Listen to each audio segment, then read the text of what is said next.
ఇక్కడ క్వశ్చన్ వచ్చేసి what is the probability of getting more than 4 when rolling a die.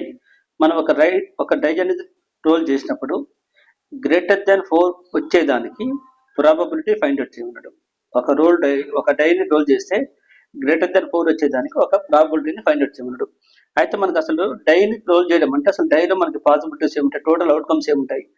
రోల్లో మనకి డైలో ఉండే టోటల్ అవుట్కమ్స్ వచ్చేసి 1, 2, 3, 4, 5, 6 ఇవి టోటల్ అవుట్కమ్స్ మనకి. అయితే ఇక్కడ మనకి టోటల్ అవుట్కమ్స్ అంటే టోటల్ అవుట్కమ్స్ ఎన్ని ఉన్నాయి, టోటల్ మనకి 1, 2, 3, 4, 5, 6 అంటే మనకి టోటల్ అవుట్కమ్స్ వచ్చేసి 4, 6 ఉన్నాయి మనకి. ఆ 6లో మనకి ఏమన్నాడు, గ్రేటర్ దాన్ 4 కావాలి అన్నాడు. గ్రేటర్ దాన్ 4 కావాలంటే మనకి పాసిబిలిటీ ఏమేమి ఉంది, 5 and 6 ఉంది. అంటే పాసిబుల్ అవుట్కమ్ మనకి పాసిబుల్ అవుట్కమ్ ఏముంది అంటే 2 ఉన్నాయి. 5 and 6 ఉంది, మనకి 2 ఉన్నాయి. టోటల్ అవుట్కమ్స్ ఏం 6 ఉన్నాయి, పాసిబుల్ అవుట్కమ్స్ ఏం 2 ఉన్నాయి మనకి.